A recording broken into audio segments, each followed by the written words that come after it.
नाम से डिकोड करो, नाम से पता लगाओ। अरे मैम, तब तो हमें ना रिडक्शन का मतलब पता था ना हमें ऑक्सीडेशन का मतलब पता था।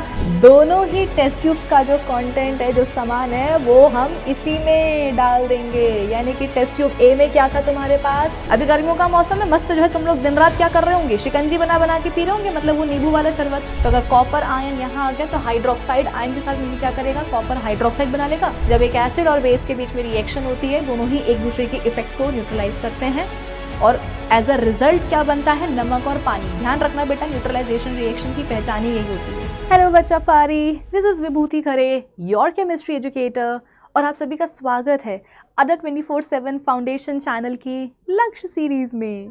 और आज के इस वीडियो में हम पढ़ने जा रहे हैं क्लास 10th केमिस्ट्री के chapter chemical reactions and equations का एक माइंड ब्लोइंग टॉपिक। ये वही माइंड ब्लोइंग टॉपिक है जो हम अपने प्रीवियस 3 लेक्चर से पढ़ते आ रहे हैं, और वो टॉपिक है टाइप्स ऑफ केमिकल रिएक्शंस, है कि नहीं? प्रीवियस 3 लेक्चर से हम टाइप्स ऑफ केमिकल रिएक्शंस ही तो पढ़ रहे हैं, और आज के इस वीडियो में हमें ये टॉपिक खत्म करना होगा, और इसीलिए आज के इस वीडियो में हम पढ़ेंगे 4 टाइप्स ऑफ केमिकल रिएक्शंस को। आप बोलोगे कि मैं ओ माय गॉड मैम, एक साथ आज के इस लेक्चर में हम 4 टाइप्स पढ़ेंगे? हाँ बेटा पढ़ेंगे, लेकिन मैं आपको बात पहले बता देती हूँ कि जो आज 4 टाइप्स हम पढ़ने वाले हैं केमिकल रिएक्शंस के, वो बहुत ही ईजी टाइप्स हैं, तो आपको बहुत ही जल्दी समझ में आ जाने वाले हैं।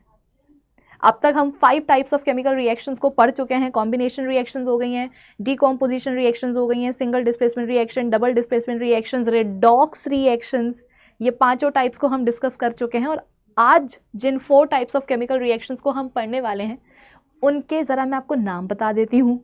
सबसे पहले हम पढ़ेंगे प्रेसिपिटेशन रिएक्शंस, फिर हम पढ़ेंगे न्यूट्रलाइजेशन रिएक्शंस, फिर हम पढ़ेंगे एक्सोथर्मिक रिएक्शंस, फिर हम पढ़ेंगे लास्ट में एंडोथर्मिक रिएक्शंस। और इतना पढ़ करके ये टॉपिक जो है अपना टाइप्स ऑफ केमिकल रिएक्शंस वाला ये हो जाएगा फिनिश। और ना सिर्फ टॉपिक ख़त्म होगा बेटा, चैप्टर भी ख़त्म होने वाला है। तो इस लेक्चर के एंड में बेसिकली आप क्या करने वाले हो? बल्ले बल्ले करने वाले हो। तो क्या आप सभी बल्ले बल्ले करने के लिए रेडी हो? रेडी होना ही पड़ेगा बेटा, तुम्हारे पास और कोई ऑप्शन नहीं है। चलो फिर शुरू करते हैं फटाफट से आज के लेक्चर को। और जैसा कि मैंने आपको बताया, सबसे पहले आज हम क्या पढ़ेंगे? प्रेसिपिटेशन रिएक्शंस, ठीक है। अब मान लो कि एक रिएक्शन हो रही है, एक केमिकल रिएक्शन हो रही है मेरे सामने, और मैंने उसको देखा और मैंने ये पता लगा लिया कि हाँ भाई, ये जो केमिकल रिएक्शन हो रही है ये कौन सी है? प्रेसिपिटेशन रिएक्शन है, ठीक है। अब तुम्हें तो नहीं पता था कि वो प्रेसिपिटेशन रिएक्शन है, भाई तुम तो पहली बार पढ़ रहे हो ना। तो मैंने तुम्हें आकर के बताया कि देखो बेटा, ये प्रेसिपिटेशन रिएक्शन हो रही है।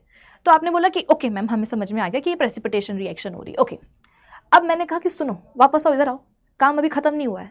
तुम मुझे ये बताओ कि इस प्रेसिपिटेशन रिएक्शन में आखिर हो क्या रहा है, जिसके बेसिस पर हमने ये कंक्लूड कर दिया कि भाई ये जो केमिकल रिएक्शन है ये कौन सी है? ये प्रेसिपिटेशन रिएक्शन है। भाई कुछ ना कुछ तो हो रहा होगा ना, जिसके बेसिस पर हम ये कंक्लूड कर रहे हैं कि भाई ये क्या है? ये एक प्रेसिपिटेशन रिएक्शन है। बताओ। तो आप बोलोगे कि मैम आप हमारे साथ हर बार चीटिंग कर देते हो मैम। जब रेडॉक्स रिएक्शन पढ़ रहे थे तो भी आपने हमसे यही बोला था कि बताओ एक रेडॉक्स रिएक्शन में क्या हो रहा होगा? नाम से डिकोड करो, नाम से पता लगाओ। अरे मैम, तब तो हमें ना रिडक्शन का मतलब पता था ना हमें ऑक्सीडेशन का मतलब पता था। अरे हमें तो यही नहीं पता था कि रिडॉक्स वर्ड आया कहाँ से है। तो मैम हम कैसे बताते कि रिडॉक्स रिएक्शन में क्या होता है?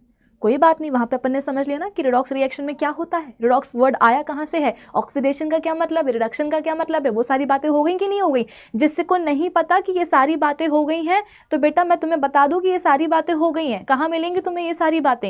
ये तुम्हें मिल जाएंगी पिछले लेक्चर में, जहाँ पर मैंने रिडॉक्स रिएक्शंस को एकदम डिटेल में जाकर के समझाया है, पूरा कॉन्सेप्ट जो है क्लियर कर दिया है उस एक लेक्चर में। तो जा करके पहले वो वाला वीडियो लगा लेना, तो तुम्हें अच्छा लगेगा, दिल को तुम्हारे सुकून मिलेगा, ठीक है। अब सुनो मेरी आगे की बात, मैं क्या बोल रही थी? हाँ, मुझे बताओ कि ये जो केमिकल रिएक्शन हो रही है उसको मैं प्रेसिपिटेशन रिएक्शन क्यों बोल रही हूँ? नाम से पता लगाने की कोशिश करो, ये प्रेसिपिटेशन का क्या मतलब है, डिकोड करने की कोशिश करो। अरे करो तो, अपनी शक्तियों का इस्तेमाल करो। आप बोलोगे कि मैम हार मान ली, हमें नहीं पता। कोई बात नहीं, मैं बताती हूँ बेटा। एक ऐसी केमिकल रिएक्शन जिसमें कि एक प्रेसिपिटेट बन जाए, एक ऐसी केमिकल रिएक्शन जिसमें कि प्रेसिपिटेट बन जाए, उसको हम बोल देते हैं प्रेसिपिटेशन रिएक्शन। बताओ भाई, क्या ही इसमें बड़ी बात थी? क्या रॉकेट साइंस लग गई कि हमें समझ में ही नहीं आया? किसी भी केमिकल रिएक्शन में यदि एक प्रेसिपिटेट बन जाए तो बोल देना वो क्या है, वो एक प्रेसिपिटेशन रिएक्शन है, खत्म बात।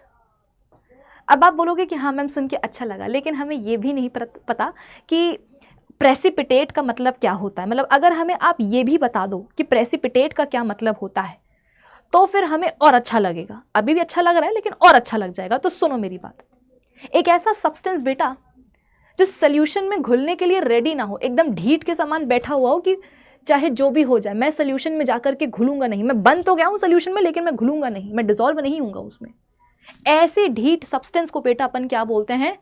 प्रेसिपिटेट बोलते हैं। रुको मैं तुम्हें एग्जाम्पल से समझाती हूँ, तुमको बहुत जल्दी समझ में आ जाएगा, क्योंकि तुम्हारे पास दिमाग तो देखो है, बस इस्तेमाल नहीं करते हो, इस चीज़ का मुझे दुख है, लेकिन हाँ दिमाग तो है, आ जाएगा समझ में। देखो यहाँ पे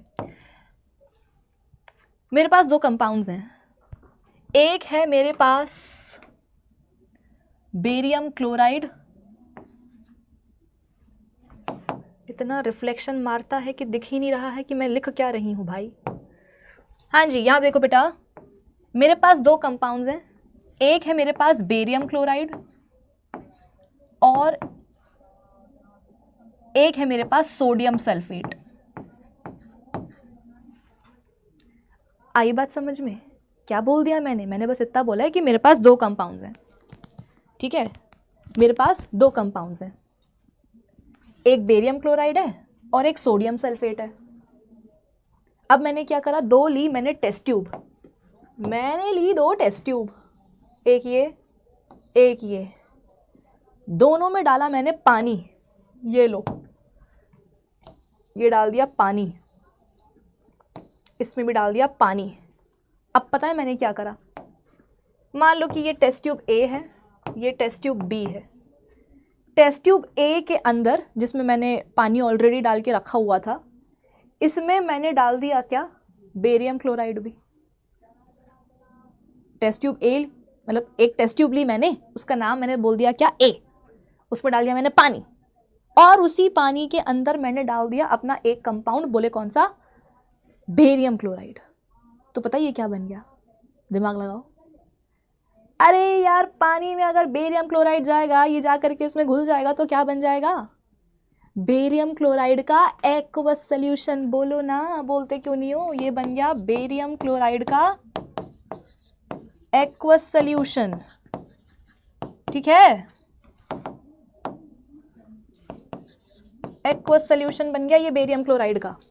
अब यहाँ देखो जो दूसरी टेस्ट ट्यूब थी मेरी बी, उसमें भी पानी था, और उस पानी में मैंने पता है क्या करा है, डाल दिया है अपना दूसरा कंपाउंड, बोले तो सोडियम सल्फेट। तो अब बताओ क्या बनेगा यहाँ पर भाई, ये तुमको मैंने बताया ना, तो तुम ये सोचने की कोशिश करो यहाँ पर क्या बनने वाला है। बी टेस्ट ट्यूब में जो पानी था उसमें मैंने क्या डाल दिया, सोडियम सल्फेट डाल दिया, ये जाकर के इसमें घुल जाएगा तो क्या बन जाएगा, सोडियम सल्फेट का एक्वस सॉल्यूशन। हाँ बोलो ना, सोडियम सल्फेट का एक्वस सॉल्यूशन बन गया। चलो बधाई हो, इतना तो तुम्हें समझ में आ ही गया होगा। अब हमने क्या करना है बेटा, एक लेना है बीकर, ठीक है, एक लेना है बीकर, जो तुम्हें मिल रहा है केमिस्ट्री लैब में सब इस्तेमाल कर लो। वैसे देखा जाए तो दो टेस्ट ट्यूब में भी हमारा ये एक्सपेरिमेंट हो सकता था, लेकिन हम पूरा इस्तेमाल करेंगे स्कूल फीस का, ठीक है। तो अब हम लेंगे एक बीकर बेटा, और उसमें हम क्या करेंगे, दोनों ही टेस्ट ट्यूब्स का जो कंटेंट है, जो सामान है, वो हम इसी में डाल देंगे। यानी कि टेस्ट ट्यूब ए में क्या था तुम्हारे पास, बोलोगे तभी याद रहेगा। टेस्ट ट्यूब ए में क्या था हमारे पास, बेरियम क्लोराइड का एक्वस सॉल्यूशन, वो इसमें डाल दिया, ठीक है। टेस्ट ट्यूब बी में क्या था हमारे पास, सोडियम सल्फेट का एक्वस सॉल्यूशन, वो भी इसमें डाल दिया। यानी आप बोलोगे कि ओह मैम अब हमें समझ में आ रहा है कि अब हम क्या कर रहे हैं, हम बेरियम क्लोराइड के एक्वस सॉल्यूशन को और सोडियम सल्फेट के एक्वस सॉल्यूशन को मिक्स कर रहे हैं। हाँ यही तो करना है, जो भी है दोनों टेस्ट ट्यूब में ए बी में सब उठा करके एक सिंगल बीकर में कंटेनर में डाल दो, तो होगा क्या, तुम बेरियम क्लोराइड के एक्वस सॉल्यूशन को और सोडियम सल्फेट के एक्वस सॉल्यूशन को मिक्स कर दोगे। अब बेटा मिक्स करोगे तो कुछ ना कुछ तो ये धमाल मचाएंगे ना। अरे रिएक्ट करेंगे कि नहीं करेंगे, है बिल्कुल करेंगे। जब ये आपस में मिक्स हो जाएंगे ना दोनों के एक्वस सॉल्यूशन, तो क्या करेंगे, रिएक्ट करेंगे। अब रिएक्ट करेंगे तो क्या होगा, कुछ ना कुछ नया बनेगा। क्या नया बनेगा है, क्या नया बनेगा, डबल डिस्प्लेसमेंट रिएक्शन पढ़ा चुकी हूं मैं। जैसे ही तुम्हारे सामने मैंने इन दोनों कंपाउंड्स के नाम लिखे थे, और देख लो कैसे लिखे थे, इक्वेशन के फॉर्म में लिखे थे, तुरंत तुम्हारे दिमाग की बत्ती चलनी चाहिए कि अरे मैम ये तो हमने अभी 2 लेक्चर पहले ही आपने पढ़ाया था, डबल डिस्प्लेसमेंट रिएक्शन। वहां पर आपने कुछ ऐसी ही केमिकल इक्वेशन लिख के तो बताई थी मैम, वहां पर भी तो हमने यही रिएक्शन पढ़ी थी। हाँ बेटा ये वही है। तो बताओ यहाँ पर क्या होने वाला है, अक्षय कुमार को याद करो, है याद करो, क्या होगा, आयंस की पोजीशंस यहाँ पर इंटरचेंज होने वाली है। कैसे, सोडियम आयन आ जाएगा उठ करके बेरियम आयन के पास, ये बोलेगा, मतलब सोडियम आयन बोलेगा बेरियम आयन को कि सुनो निकलो निकलो निकलो यहाँ से, निकल जाओ, हम आ जाएंगे तुम्हारी जगह, हमें आना है तुम्हारी जगह से, तुम हट जाओ, तुम हट जाओ यार। तो सोडियम आयन आया और बेरियम आयन को उसने बोला कि तुम हट जाओ। तो बेरियम आयन बोला कि ठीक है हट जाते हैं, इतनी बेइज्जती के बाद तो भाई हटना ही सही रहेगा, कौन जो है खड़ा रहेगा, हट जाते हैं। लेकिन हट के जाएंगे कहाँ भाई, सोडियम आयन ने तो बोला कि बेरियम आयन तुम निकल जाओ, हम तुम्हारी जगह पे आकर के बैठ जाएंगे। तो बेरियम आयन ने अपना दिमाग लगाया, उसने बोला कि अच्छा ये अगर मेरी जगह पे आकर के बैठ रहा है तो इसकी जगह तो खाली हो गई, तो मैं काम करता हूँ, मैं इसकी जगह जा करके बैठ जाता हूँ। यानी कि सोडियम आयन आ जाएगा बेरियम आयन की जगह पे और बेरियम आयन आ जाएगा बेटा कहाँ, सोडियम आयन की जगह पे। तो क्या बन जाएगा, मान लो कि अगर सोडियम आयन यहाँ पर आ गया, सोडियम आयन यहाँ पर अगर आ गया तो वो क्या करेगा, क्लोराइड आयन के साथ मिलकर के क्या करेगा, अरे बोलो ना, सोडियम क्लोराइड बना लेगा कि नहीं। ये वही नमक है बेटा जो तुम खाते हो, खाने में डलता है। किसी अगर एक दिन खाने में नमक कम हो गया तो मैम मैं आज खाना अच्छा नहीं बनाया है, नमक कम है, होता कुछ नहीं बस नमक कम होता है, लेकिन मम्मी आज अच्छा नहीं लग रहा खाना, तुम बना लो जा करके, आए बड़े कहीं के मास्टर शेफ। चलो यहाँ देखो बेटा, तो सोडियम आयन आ गया बेरियम आयन की जगह पे, उसने क्या करा, क्लोराइड आयन के साथ मिलकर क्या बना लिया, सोडियम क्लोराइड बना लिया। अब बेरियम आयन ने बोला कि ठीक है बेटा मैं जाऊंगा सोडियम आयन की जगह और सल्फेट आयन के साथ मिलकर के क्या बना लूंगा बेटा, जब बेरियम आयन और सल्फेट आयन पास पास आएंगे, बेरियम आयन सल्फेट आयन, तो क्या बन जाएगा, बेरियम सल्फेट बनेगा कि नहीं बनेगा, बोलो ना, बन जाएगा। तो ये आपकी रिएक्शन हो गई पूरी, हो गई रिएक्शन पूरी। रिएक्टेंट्स आपको पता है, जब इन्होंने आपस में रिएक्ट किया तो क्या प्रोडक्ट्स बन गए वो भी आपने पता कर लिया है ना। अच्छा अब सुनो आगे की बात, इतनी तो बात हमें पता थी, इतनी तो बात हमें पहले ही पता थी कि यहाँ पर क्या होने वाला है, आयंस की पोजीशंस बेसिकली एक्सचेंज कर लेंगे एक दूसरे के साथ कि हाँ तुम आ जाओ हमारी जगह, हम आ जाते हैं तुम्हारी जगह, किस्सा खत्म करो, दो नए जो है कंपाउंड बना लेते हैं, बस बात को जो है यही रफा दफा करो। तो ये तो हमको पहले से पता था। अब हमें इसमें एक्स्ट्रा क्या पढ़ना है, क्या याद रखना है, वो मेरी बात सुनो बेटा। अगर मैं आपसे पूछूं कि हमने स्टार्टिंग में क्या किया था, तो आप बोलोगे कि मैम हमने बेरियम क्लोराइड लिया था, हमने सोडियम सल्फेट लिया था, दोनों को मिक्स कर, हाँ वो तो सही बात है, लेकिन उस सबसे शुरुआत में हमने क्या किया था, हमने सबसे पहले बेरियम क्लोराइड का एक्वस सोल्यूशन बनाया था, फिर हमने सोडियम सल्फेट का एक्वस सोल्यूशन बनाया था। एक्वस सोल्यूशन का मतलब समझ रहे हो ना, कि दोनों को अलग अलग हमने क्या करा था, पानी में डाल दिया था, और फिर इसके बाद में इन दोनों ही एक्वस सॉल्यूशंस को हमने मिक्स कर दिया था। यानी कि बेटा यहां पर जो आपका रिएक्शन मिक्सचर बना था ना, यहां पर जो आपका रिएक्शन मिक्सचर बना था, इसमें क्या था, इसमें क्या था, तो आप बोलोगे कि मैम बेरियम क्लोराइड था, हाँ सही बात है। आप बोलोगे कि मैम सोडियम सल्फेट था, हाँ बिल्कुल सही बात है। और क्या था इनके अलावा, क्या था इनके अलावा, जब इन दोनों ही टेस्ट ट्यूब्स का सामान हमने एक बीकर में डाल दिया, एक कॉमन कंटेनर में डाल दिया, तो वो क्या आ गया, उसमें एक रिएक्शन मिक्सचर बन गया। अरे एक मिक्सचर बना कि नहीं बेटा, हमने दो अलग अलग कंपाउंड्स के एक्वस सॉल्यूशंस को आपस में मिक्स कर दिया, तो मिक्सचर बन गया कि नहीं बन गया। आप बोलोगे कि मैम रिएक्शन मिक्सचर क्यों बोल रहे हो, सिर्फ मिक्सचर बोलो ना बेटा। इसलिए बोल रही हूं क्योंकि उस मिक्सचर में रिएक्शन हुई ना, इन दोनों ने आपस में रिएक्ट किया ना, रिएक्शन हुई इनके बीच में, तब तो तुम्हारा क्या बना, ये दो नए सब्सटेंसेस बने कि नहीं बने। फिर तो मैं इसको रिएक्शन मिक्सचर बोलूंगी और तुम्हें भी बोलना पड़ेगा, कोई मना नहीं करेगा कि मैम हम नहीं बोलेंगे, अरे बोलना पड़ेगा भाई, क्योंकि वाकई में ये क्या है, रिएक्शन मिक्सचर है। तो मैं तुमसे ये पूछ रही हूँ कि इस रिएक्शन मिक्सचर में है क्या? ये कलर हाँ दिख रहा है तुमको, बताओ इस रिएक्शन मिक्सचर में क्या क्या है? तो आप बोलोगे कि मैम बेरियम क्लोराइड था, हाँ सही बात है, सोडियम सल्फेट था, हाँ सही बात है, इन दोनों के अलावा क्या है? इन दोनों के अलावा क्या है, जल्दी बताओ। अरे पानी भाई, पानी को भूल गए, भूलो मत पानी को, बहुत जरूरी है, जल ही जीवन है बेटा। इसीलिए मैं इस बात पर स्ट्रेस दे रही थी कि बताओ हमने स्टार्टिंग में क्या किया था, दोनों के एक्वस सॉल्यूशंस बनाए थे, दोनों को उठा करके हमने पानी में डाल दिया था। तो जो रिएक्शन मिक्सचर बना हमारे पास उसमें बेरियम क्लोराइड तो है, सोडियम सल्फेट है और साथ में क्या है, पानी भी है। फिर क्या हुआ? फिर हुआ ये कि इनके बीच में रिएक्शन हो गई, दो नए सब्सटेंसेस बन गए। यानी कि कुछ देर के बाद हम बोल सकते हैं कि हमारे रिएक्शन मिक्सचर में, चलो मैं काम करती हूँ, यहाँ पे लिख देती हूँ कि इनिशियली हमारे रिएक्शन मिक्सचर में ये तीन चीजें थी, पानी, सोडियम सल्फेट और बेरियम क्लोराइड। फिर जब इनके बीच में रिएक्शन हो गई तो फाइनली अब क्या आ गया हमारे रिएक्शन मिक्सचर में। अब मैं अगर आपसे पूछूं कि बेटा रिएक्शन होने के बाद अब मुझे बताओ फाइनली हमारे रिएक्शन मिक्सचर में क्या क्या है, तो आप बोलोगे कि मैम जो नया बना है बेरियम सल्फेट, हाँ सही बात है, और क्या नया बना है? आप बोलोगे कि मैम सोडियम क्लोराइड भी बना है, हाँ सही बात है, वो भी नया बना हुआ है, और बताओ और क्या है? जब इनके बीच में रिएक्शन हो गई उसके बाद में अपने रिएक्शन मिक्सचर में क्या क्या आ गया? तो आपने बोला कि मैम बेरियम सल्फेट आ जाएगा, सोडियम क्लोराइड आ जाएगा, और क्या आएगा? वही जो पहले था, पानी। पानी तो बोलो बेटा। मैम पानी भी तो रहेगा, हाँ रहेगा, उड़ थोड़ी ना जाएगा कि मैं चला, वो यहीं रहेगा, टेस्ट ट्यूब में ही रहेगा, या बीकर है तो बीकर में रहेगा, जिसमें भी मतलब मिलाया है ना सॉल्यूशंस को, उसमें बेटा उस रिएक्शन मिक्सचर में जो है आपके पानी भी रहेगा। तो फाइनली क्या हुआ, दो नए सब्सटेंसेस बन गए, प्रोडक्ट्स बन गए, और साथ में देखो क्या है, पानी भी है। अब मेरी बात सुनो, क्या जो तुम नमक खाते हो सोडियम क्लोराइड, वो पानी में घुलता है? जो तुम नमक खाते हो, क्या नमक खाते हो तुम? सोडियम क्लोराइड ही तो खाते हो, मतलब तुम क्या, हम सब, पानी में घुलता है कि नहीं घुलता? अभी गर्मियों का मौसम है, मस्त जो है तुम लोग दिन रात क्या कर रहे होंगे, शिकंजी बना बना के पी रहे होंगे, मतलब वो नींबू वाला शरबत।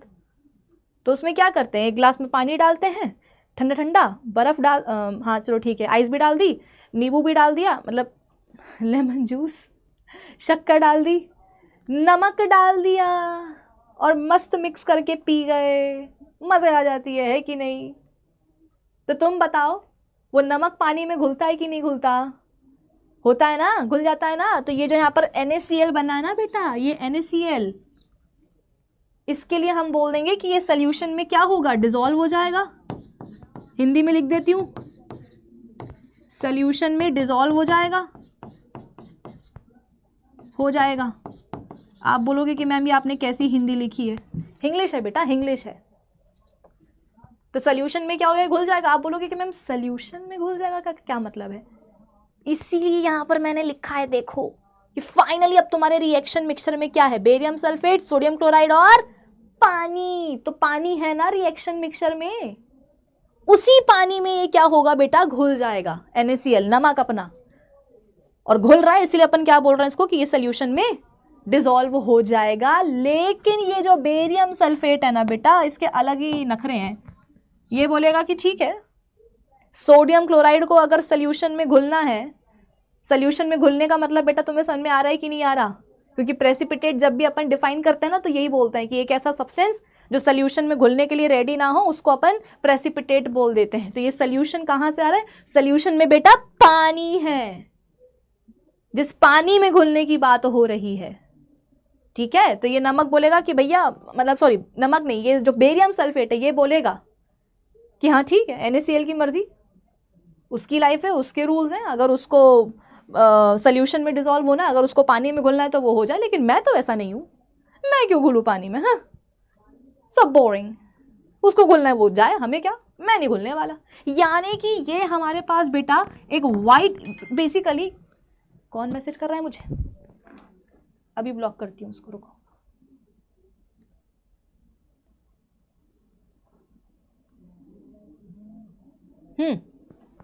तो ये बेरियम सल्फेट बोलेगा कि इसको जाना है पानी में घुलने के लिए इसको अगर सोल्यूशन में डिसॉल्व होना है तो ये होए, मैं क्यों हूं?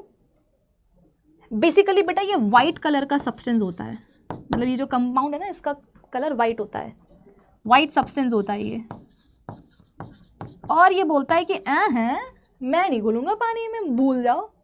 तो ये डिसॉल्व नहीं होगा, ये डिसॉल्व नहीं होगा सॉल्यूशन में, यानी कि पानी में।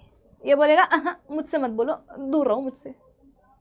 तो ऐसा सब्सटेंस बेटा जो सॉल्यूशन में नहीं घुलेगा, जो सॉल्यूशन में स्पेसिफिकली हम बात किसकी कर रहे हैं बेटा? पानी की बात कर रहे हैं। तो जो सॉल्यूशन में नहीं घुलने का मतलब क्या है?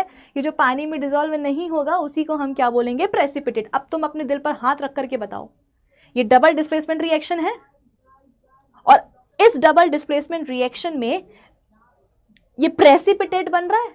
अरे इसी को तो भाई, जो सॉल्यूशन में ना घुले उसी को तो प्रेसिपिटेट बोलते हैं। ये क्या बन गया यहाँ पे? बेरियम सल्फेट क्या है? एक वाइट प्रेसिपिटेट नहीं है क्या? है, बन गया ना प्रेसिपिटेट। तो इसको मैं डबल डिस्प्लेसमेंट रिएक्शन बोलूंगी, साथ में प्रेसिपिटेशन रिएक्शन नहीं बोलूंगी।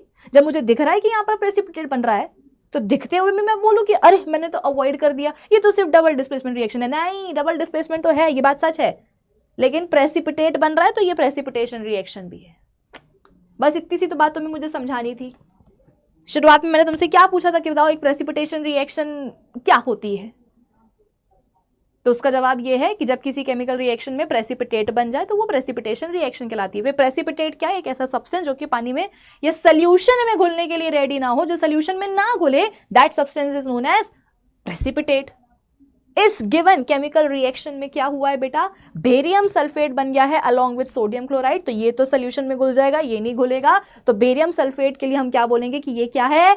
प्रेसिपिटेट है। व्हाइट प्रेसिपिटेट बोलते हैं क्योंकि इसका कलर सफेद होता है, बस, और कोई बड़ी बात नहीं है। बस इतनी ही है प्रेसिपिटेशन रिएक्शंस की कहानी। अच्छा, एक बात तुम्हें मुझे और बतानी है।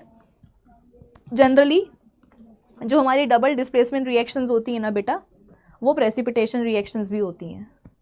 मतलब तुम ये समझ लो, एक तीर से दो निशाने, कि अगर तुम एक डबल डिस्प्लेसमेंट रिएक्शन याद कर लो तो वही रिएक्शन तुम प्रेसिपिटेशन रिएक्शन के एग्जाम्पल में भी लिख करके आ सकते हो। तो ये प्लीज़ ध्यान रखना कि जो अपनी डबल डिस्प्लेसमेंट रिएक्शंस होती हैं, डबल डिस्प्लेसमेंट रिएक्शन, सिंगल ही डबल डिस्प्लेसमेंट रिएक्शंस जो होती हैं, they are generally precipitation reactions also. ठीक है,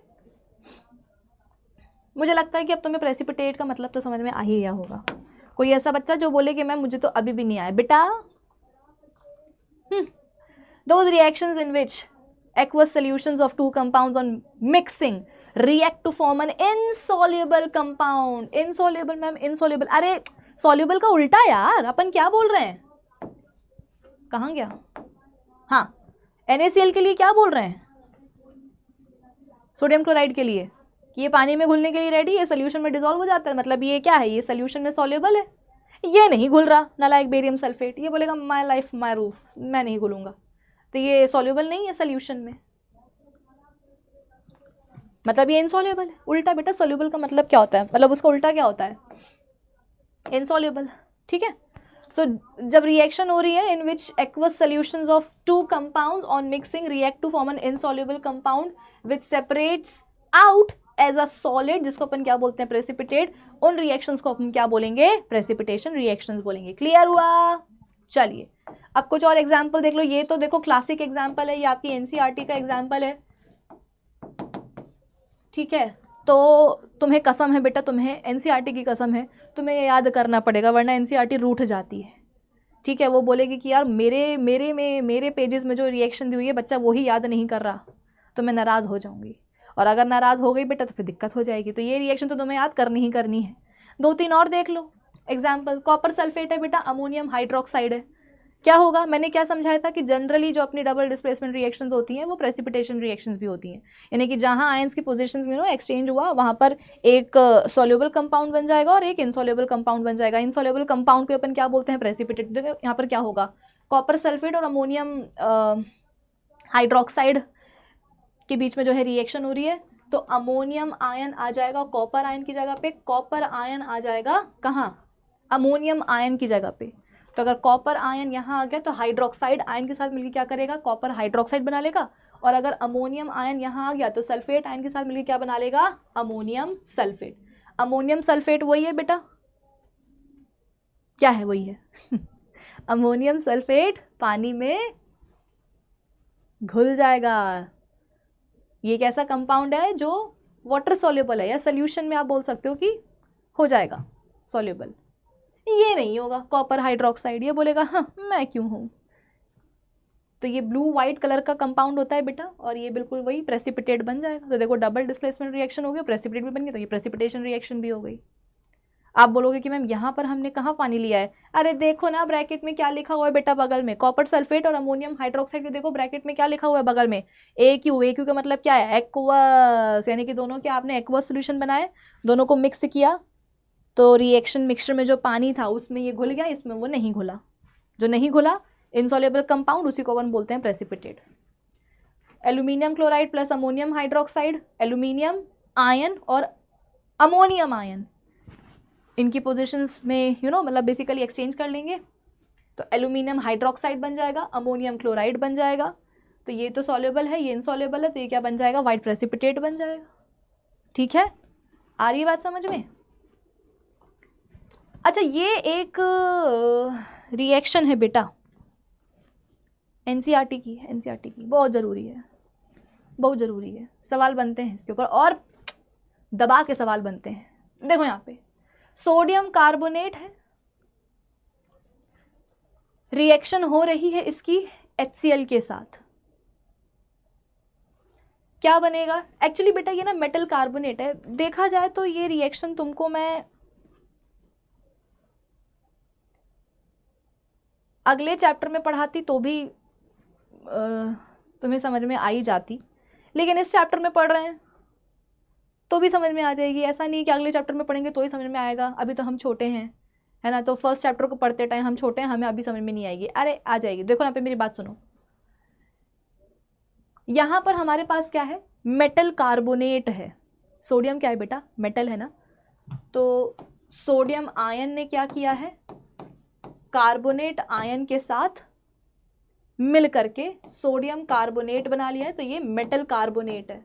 तो जनरली क्या होता है कि जो हमारे एसिड्स होते हैं जब किसी मेटल कार्बोनेट के साथ रिएक्ट करते हैं तो सॉल्ट बनता है, पानी बनता है और साथ में निकलती है कार्बन डाइऑक्साइड गैस। इसीलिए मैंने कहा था कि जो अपना नेक्स्ट चैप्टर है एसिड्स बेसिस एंड सॉल्ट्स, वहाँ पर जब हम बात करते हैं एसिड्स की केमिकल प्रॉपर्टीज़ के ऊपर, तो वहाँ पर ये प्रॉपर्टी हमें देखने को मिलती है कि जब हमारे एसिड्स रिएक्ट करते हैं मेटल कार्बोनेट्स के साथ, यहाँ पर स्पेसिफिकली हमारे पास सोडियम कार्बोनेट है, तो जब हमारे एसिड्स रिएक्ट करते हैं मेटल कार्बोनेट्स के साथ तो नमक बनता है, पानी बनता है और साथ में निकलती है कार्बन डाइऑक्साइड गैस। तो यहाँ पर देखो क्या है, एसिड है, HCl क्या है बेटा, एसिड ही तो है ना। इसकी रिएक्शन हो रही है किसके साथ, मेटल कार्बोनेट के साथ, सोडियम कार्बोनेट के साथ। तो क्या बनेगा, क्या बनेगा, नमक बनेगा। नमक क्या बन सकता है, सोडियम के साथ और क्लोराइड आयन के साथ। भाई तुम खुद देखो ना, रिएक्टेंट्स में क्या है आपके पास, सोडियम आयन है और क्लोराइड आयन है। और हम पहले ही बोल रहे हैं कि जब भी कोई एसिड रिएक्ट करेगा मेटल कार्बोनेट के साथ तो नमक बनाएगा, पानी बनाएगा, कार्बन डाइऑक्साइड गैस बनाएगा।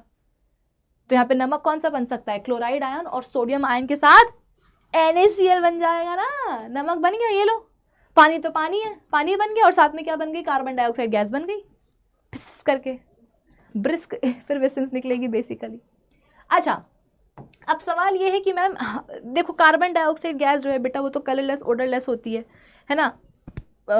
हमारे सराउंडिंग एयर में भी क्या है, कार्बन डाइऑक्साइड है। अरे हम खुद क्या एक्सहेल आउट करते हैं, कार्बन डाइऑक्साइड ही तो करते हैं ना। तो तुम्हें कभी दिखती है क्या, अलग से उसी कोई स्मेल होती है क्या, नहीं। तो तुम्हारा सवाल होना चाहिए कि मैम पता कैसे चलेगा कि कार्बन डाइऑक्साइड गैस ही निकली है, हो सकता है कुछ और सी गैस निकल गई हो। तो बेटा इसके लिए टेस्ट करते हैं, कन्फर्मेटरी टेस्ट लगाते हैं, ये कंफर्म करने के लिए कि गिवन गैस जो है या जो इवॉल्व्ड गैस है वो कार्बन डाइऑक्साइड है या नहीं है। तो पता है क्या करते हैं, हम लेते हैं lime water. Basically lime water का मतलब क्या है, आपने कैल्शियम हाइड्रोक्साइड लिया, कैल्शियम हाइड्रोक्साइड लिया है ना, उसको आपने डाल दिया पानी में। तो कैल्शियम हाइड्रोक्साइड का जो एक्वस सोल्यूशन होता है बेटा उसको अपन बोलते हैं लाइम वाटर। लिख दूं मैं यहाँ पे, कैल्शियम हाइड्रोक्साइड का एक्वस सोल्यूशन, ही होता है लाइम वाटर। अब क्या करेंगे, इस लाइम वाटर में बेटा हम क्या करेंगे, ये जो गैस निकली ना कार्बन डाइऑक्साइड गैस, इसको पास करवाएंगे। देखो लाइम, ये देखो, ये है लाइम वाटर। ऐसा आप बोल सकते हो कि ट्रांसपेरेंट सा होता है ये सोल्यूशन, कैल्शियम हाइड्रोक्साइड का एक्वा सोल्यूशन। ये है लाइम वाटर, देखो कैसा है, एकदम ट्रांसपेरेंट सा है। अब हम क्या करेंगे, इसी में ये कार्बन डाइऑक्साइड गैस पास करवा देंगे। मतलब आप ये समझ लो कि टेस्ट ट्यूब में जो आपके पास लाइम वाटर है ना, उसमें हम कार्बन डाइऑक्साइड गैस डाल देंगे। तो देखो लाइम वाटर ऐसा दूध जैसा सफेद हो जाएगा, और इसी को हम बोलते हैं lime water turned milky. Milky मतलब देखो दूध जैसा सफेद हो गया कि नहीं हो गया, सिर्फ ये गैस पास करवाई, इसमें उसके चक्कर में देखो लाइम वाटर जो है ऐसा हो गया, मिल्की हो गया। क्यों हो गया, तो उसके पीछे रिएक्शन है बेटा। जब लाइम वाटर में कार्बन डाइऑक्साइड गैस पास करवाओगे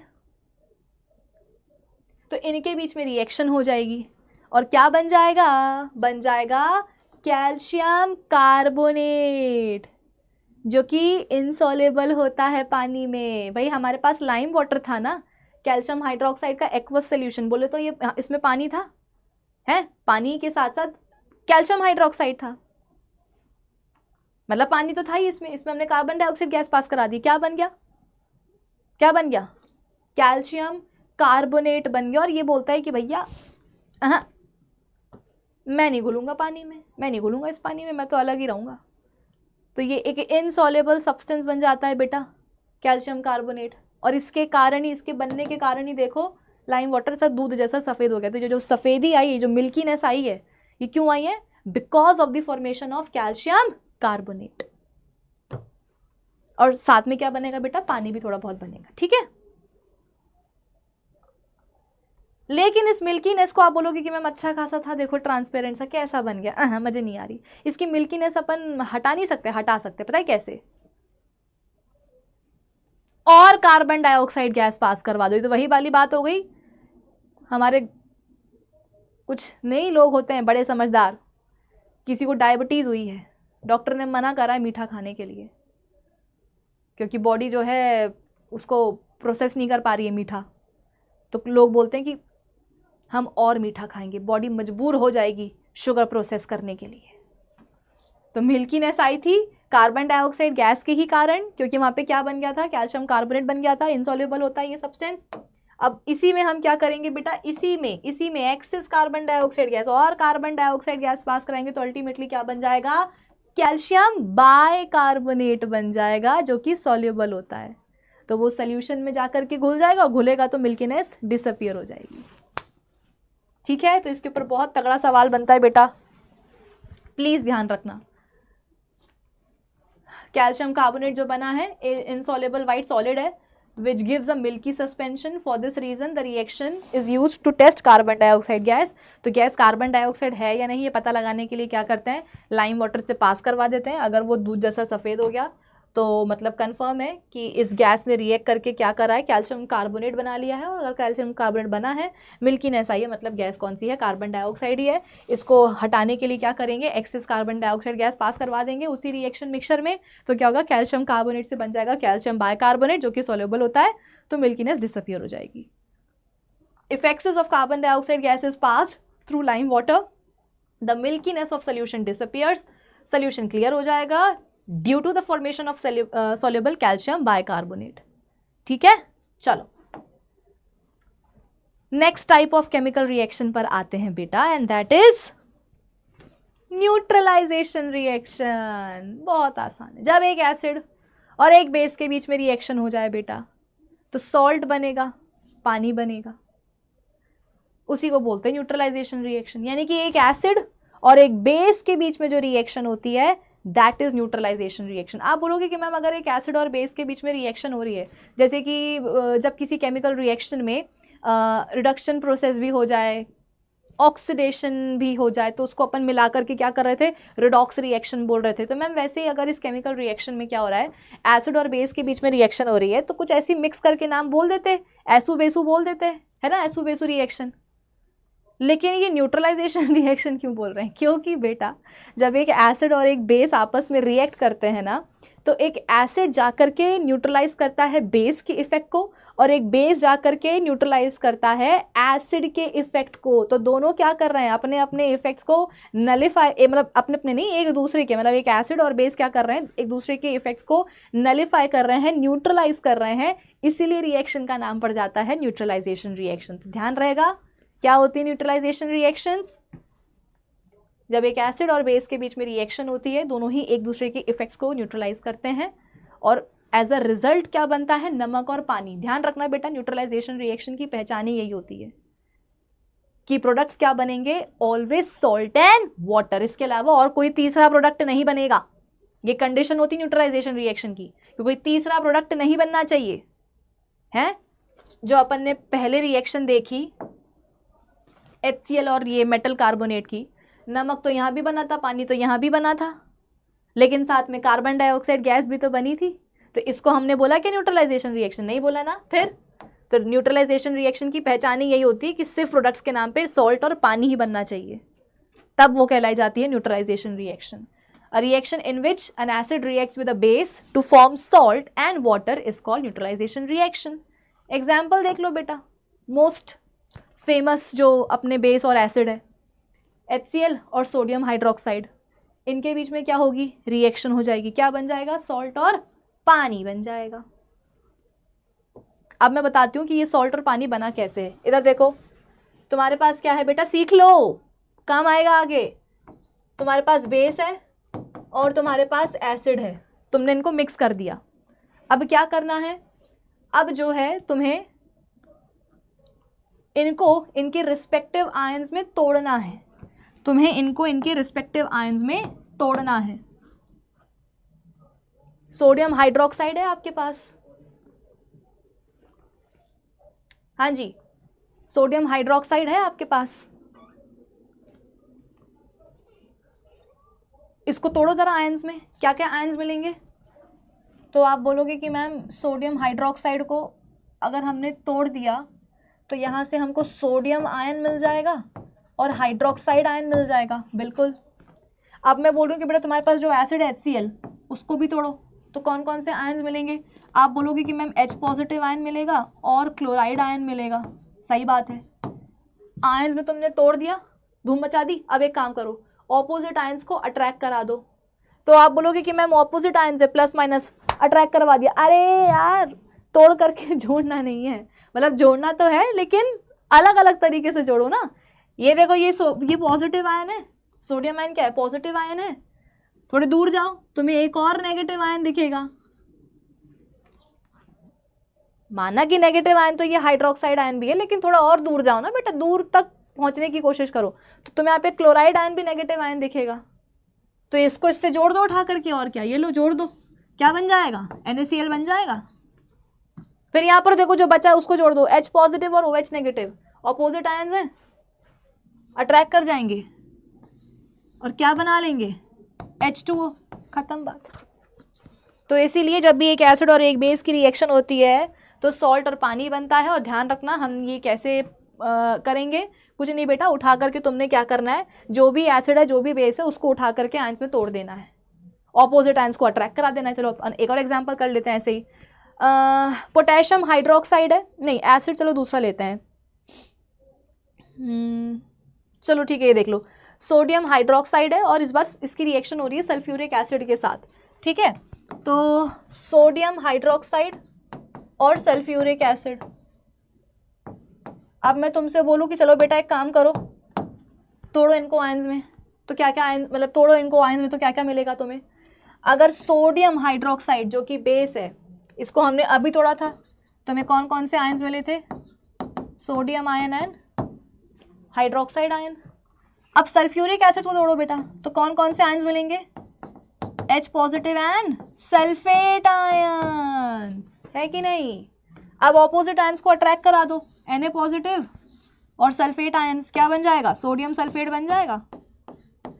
और जो बचा उसको भी जोड़ दो, H पॉजिटिव OH नेगेटिव मिलके क्या बना लेंगे?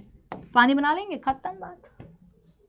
तो ऐसी पूरी रिएक्शन बेटा चलती है। जब भी कोई एसिड और बेस की रिएक्शन हो उठा करके आयंस में तोड़ दो। याद करने की जरूरत नहीं है कि अरे क्या प्रोडक्ट बनेगा, अरे एसिड आए तुम्हारे सामने, बेस आए तुम्हारे सामने, आयंस में तोड़ डालो, ऑपोजिट आयंस को अट्रैक्ट करा दो, सॉल्ट बन जाएगा, पानी बन जाएगा, क्या बड़ी बात है। यहाँ पर देखो अमोनियम हाइड्रोक्साइड की रिएक्शन हो रही है HCl के साथ।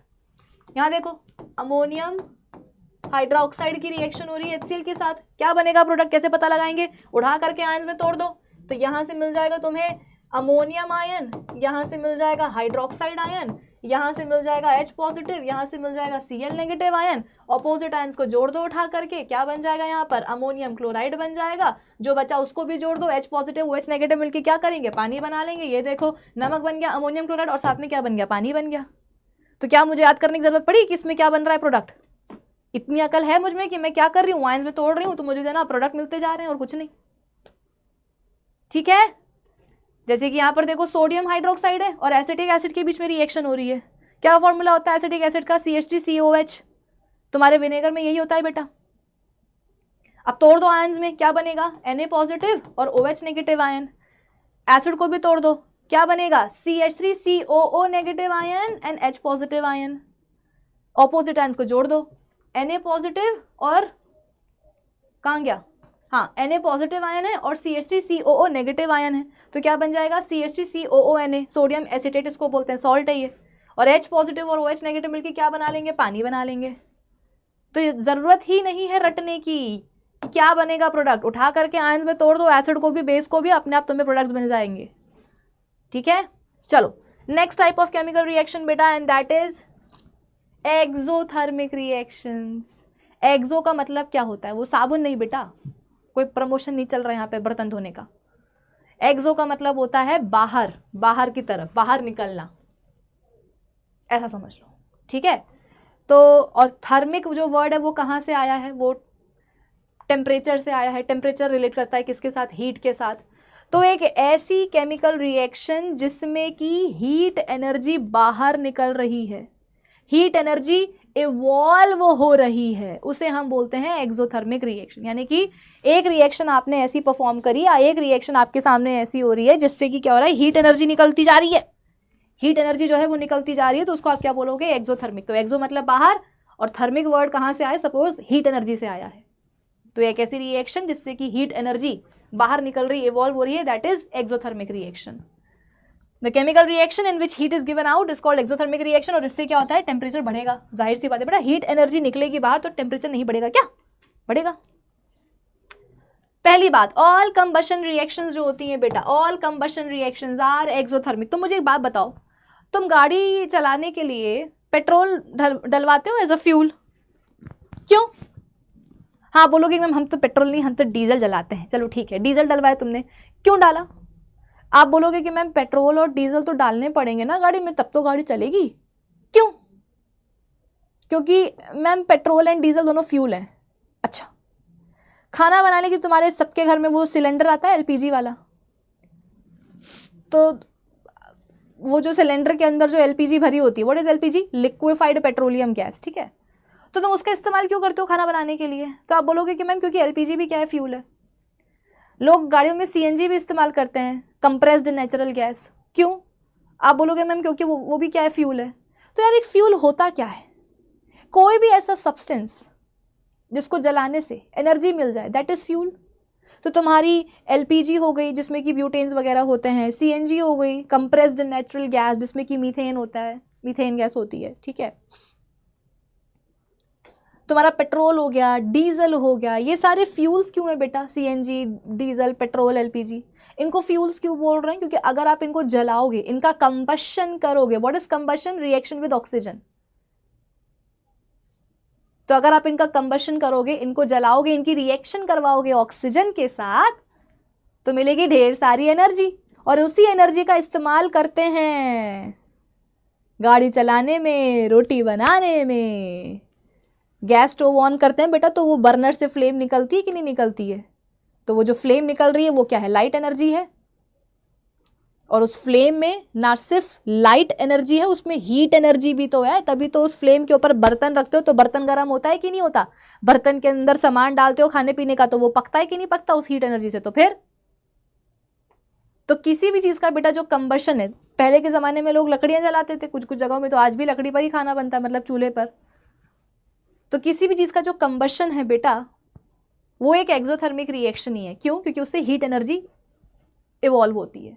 यहाँ पर देखो मीथेन का कंबशन हो रहा है, मतलब रिएक्शन हो रही है ऑक्सीजन के साथ, क्या बनेगा? कार्बन डाइऑक्साइड, पानी, और निकलेगी हीट एनर्जी भी। तो कोई भी रिएक्शन जिसमें कि हीट एनर्जी निकल रही हो, दैट इज एक्सोथर्मिक। ठीक है, तो कंबशन रिएक्शंस क्या होती हैं बेटा?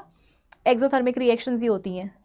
कंबशन रिएक्शंस जो है वो एक्सोथर्मिक रिएक्शंस ही होती हैं। चलिए, न्यूट्रलाइजेशन रिएक्शन, अभी जो हमने एसिड और बेस के बारे में पढ़ा बेटा, तुम एक टेस्ट ट्यूब में ना, अभी स्कूल वगैरह में एक्सपेरिमेंट शायद ना करवाए गए होंगे, तो अपनी केमिस्ट्री की जो टीचर है उनसे ज़रूर बोलना कि मैम हमें जो है किसी दिन ले चलिए केमिस्ट्री लैब में और बेसिक एक्सपेरिमेंट हमें करवा दीजिए। तो एक टेस्ट ट्यूब में बेटा न्यूट्रलाइजेशन रिएक्शन परफॉर्म करना, एक एसिड ले लेना, एक बेस ले लेना, दोनों को मिला देना, ध्यान से करना एक्सपेरिमेंट। और जब ये आपस में रिएक्ट कर रहे होंगे ना, तो तुम लोग क्या करना, जो टेस्ट ट्यूब है उसको थोड़ा सा टच करके देखना, मतलब उसकी दीवारों को बाहर से टच करके देखना। तुम नोटिस करोगे कि जब एसिड और बेस के बीच में रिएक्शन हो रही होगी ना, तो टेस्ट ट्यूब की जो दीवारें हैं वो गर्म होती जा रही होंगी। पता है क्यों? क्योंकि जब एसिड और बेस के बीच में रिएक्शन होती है ना, तो हीट एनर्जी इवॉल्व होती है और उसी हीट के कारण टेस्ट ट्यूब की दीवारें गर्म हो जाएंगी। तो न्यूट्रलाइजेशन रिएक्शन भी क्या है बेटा? एक एक्सोथर्मिक रिएक्शन ही है, हीट एनर्जी यहाँ पर इवॉल्व होती है। Then respiration. What is respiration? Ma'am सांस लेते हैं, दैट इज रेस्पिरेशन। नहीं, जो तुम सांस ले रहे हो छोड़ रहे हो, दैट इज ब्रीदिंग। रेस्पिरेशन अलग होता है। Cellular respiration life processes chapter में पढ़ते हैं। जो तुम खाना खाते हो बेटा, वो कहाँ जाता है? डाइजेशन होता है, उसका ग्लूकोज बनता है। वो ग्लूकोज कहाँ जाता है? तुम्हारे बॉडी सेल के अंदर जाता है। जितने भी तुम्हारे शरीर के अंदर सेल्स हैं, सबके अंदर क्या जाएगा बेटा? गुल्लू जाएगा, बोले तो ग्लूकोज जाएगा। ठीक है, और फिर तो तुम सांस लेते हो, ऑक्सीजन इनहेल करते हो, वो ऑक्सीजन भी कहाँ जाएगी? तुम्हारे बॉडी सेल्स के अंदर ही जाएगी। तो बॉडी सेल्स के अंदर क्या आ गया बेटा? गुल्लू आ गया, ग्लूकोज आ गया, साथ में क्या आ गई? ऑक्सीजन आ गई। अब क्या पता है क्या होगा? अब ये ऑक्सीजन उठा करके तोड़ेगी ग्लूकोज को। ये बोलेगी आ बेटा तेरे को मैं तोड़ती हूँ। वो भी कहाँ? स्पेसिफिकली कहाँ? बॉडी सेल्स में, माइटोकॉन्ड्रिया के अंदर। तभी तो बचपन में बोलते आते हैं कि भैया माइटोकॉन्ड्रिया क्या है? Powerhouse of the cell है। क्या बोलते हैं माइटोकॉन्ड्रिया को? Powerhouse of the cell. क्यों? क्योंकि यहाँ पर एनर्जी बनेगी। कैसे बनेगी वही बता रही हूँ। देखो यहाँ पर तो दोनों कहाँ चले गए? सेल के अंदर, माइटोकॉन्ड्रिया में। वहां पर जाकर के उठा करके ऑक्सीजन ने तोड़ दिया ग्लूकोज को। तो जब ये तोड़ेगी ग्लूकोज को, क्या बनेगा? कार्बन डाइऑक्साइड गैस बनेगी, जो हम एक्सेल आउट कर देंगे। पानी बनेगा, जो बॉडी में इस्तेमाल हो जाएगा, और साथ में निकलेगी एनर्जी भी। एनर्जी भी मतलब बन रही, जाहिर सी बात है, तभी तो एनर्जी क्या हो रही है? रिलीज हो रही है। इसी एनर्जी को जो है एटीपी बनाने के लिए यूज कर लिया जाएगा। एटीपी मॉलिक्यूल्स बनाने के लिए इसी एनर्जी को यूज कर लिया जाएगा। यानी कि जो एटीपी मॉलिक्यूल्स बनेंगे बेटा, उसमें ये एनर्जी स्टोर हो जाएगी। फिर जब भी बॉडी को एनर्जी की डिमांड होगी, बॉडी क्या करेगी? एटीपी मॉलिक्यूल्स को तोड़ेगी, तो एनर्जी जो ट्रैप्ड थी इन मॉलिक्यूल्स के अंदर, वो रिलीज हो जाएगी, इस्तेमाल हो जाएगी बेसिकली। तो आप खुद देखो, इसी को अपन बोलते हैं सेलुलर रेस्पिरेशन या सिंपल रेस्पिरेशन की प्रोसेस, जहां पर गुल्लू यानी कि ग्लूकोज और ऑक्सीजन के बीच में रिएक्शन हो रही है। क्या बन रहा है? कार्बन डाइऑक्साइड, पानी, और निकल रही है एनर्जी भी। और क्योंकि निकल रही है हीट एनर्जी, तो हम क्या बोलेंगे? ये भी क्या है? रेस्पिरेशन भी क्या है? एक्सोथर्मिक रिएक्शन है। देन आपकी एनसीईआरटी का बड़ा ही फेमस सा ये फिगर है बेटा।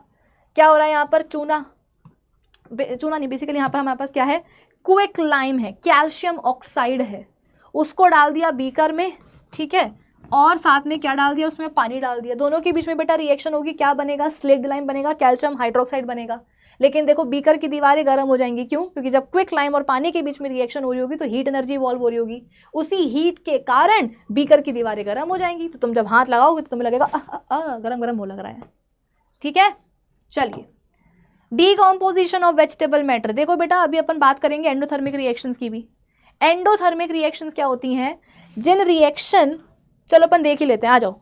What are endothermic reactions? वो रिएक्शंस जिनमें कि आपको एनर्जी देनी पड़ती है, तब जाकर के रिएक्शन आगे बढ़ेगी। जैसे कि एक्सोथर्मिक में अपन ने क्या पढ़ा? कि रिएक्शन में आप बोल सकते हो कि हीट एनर्जी निकलेगी, एनर्जी इवॉल्व होगी, हीट एनर्जी निकलेगी, बाहर निकलेगी। वही एंडोथर्मिक रिएक्शन ऑपोजिट होती है कि आपको पहले रिएक्टेंट्स को एनर्जी देनी पड़ेगी, तब जाकर के वो रिएक्ट करेंगे, तब जाकर के आपकी रिएक्शन आगे बढ़ेगी।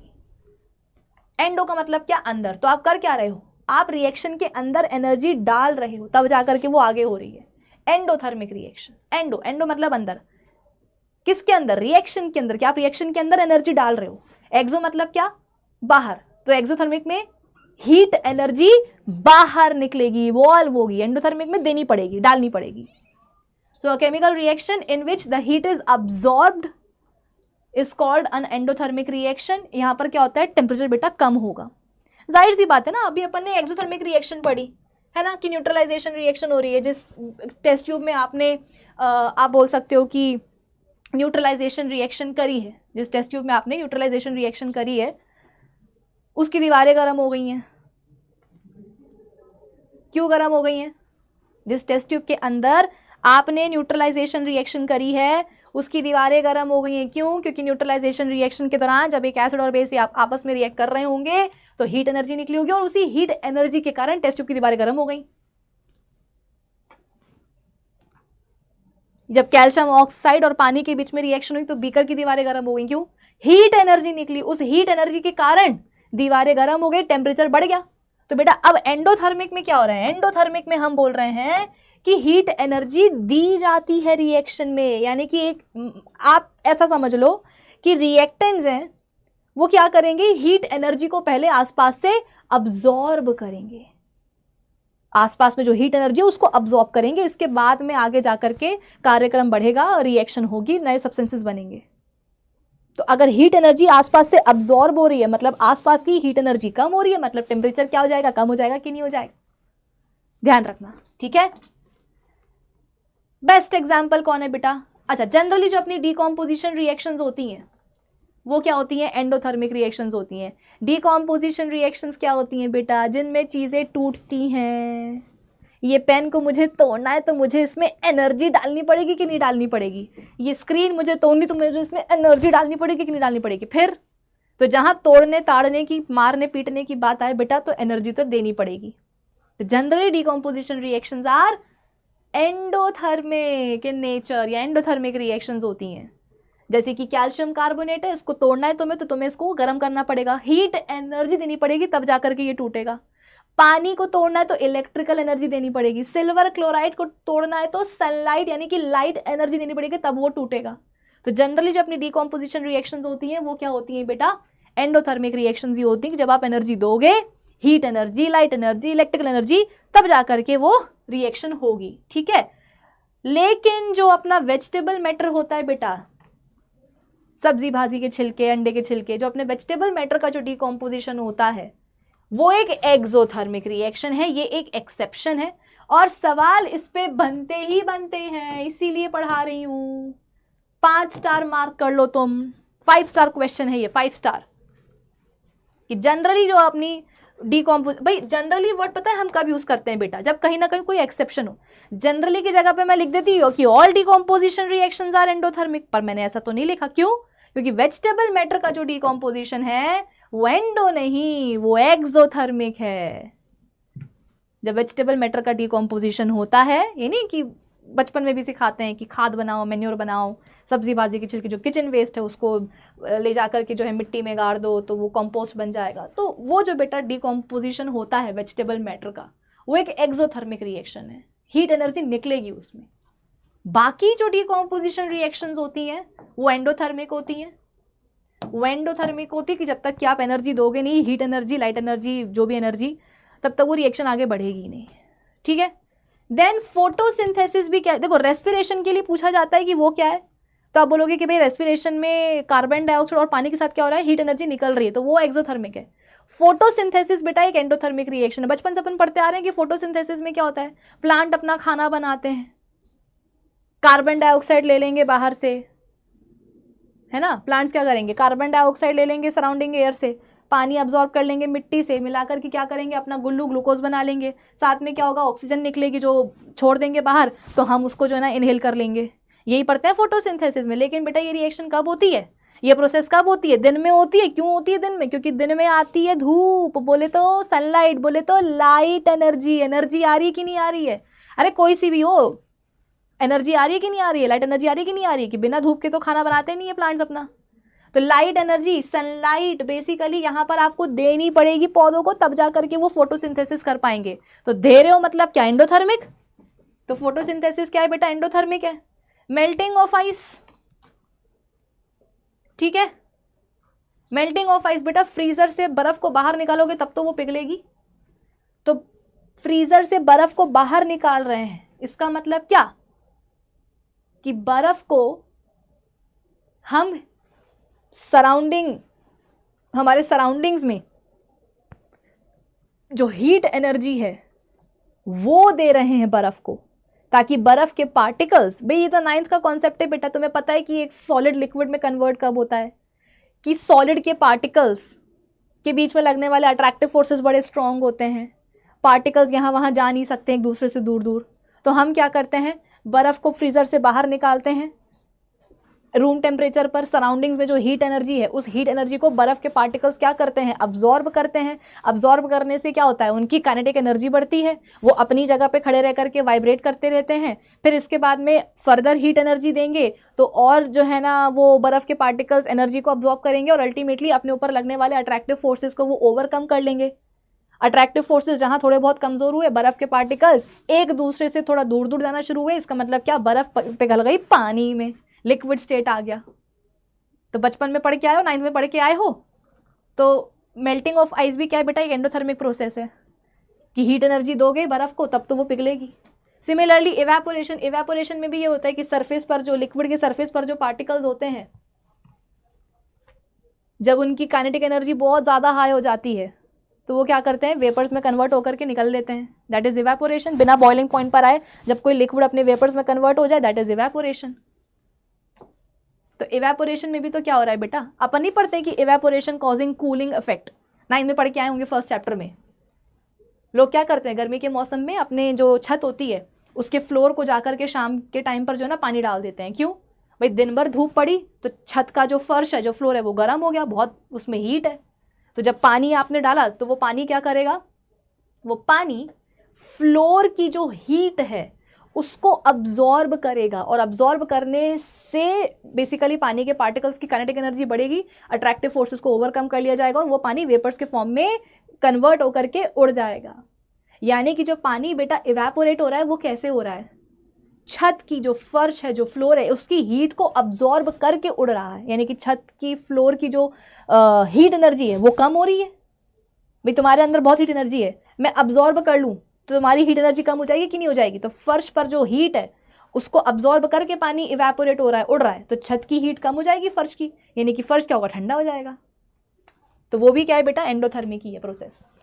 ठीक है, बस तो फिर आज के लिए इतना ही। आज अपन ने चारों टाइप्स को जो है डिस्कस कर लिया और इसी के साथ में अपना टॉपिक भी खत्म होता है टाइप्स ऑफ केमिकल रिएक्शंस वाला। अब हम मिलेंगे अपने अगले लेक्चर में, जहां पर फिर हम क्या करेंगे, इन टेक्स्ट क्वेश्चंस को सॉल्व करना शुरू करें। मिलते हैं अपने अगले वीडियो में। Bye guys, see you soon.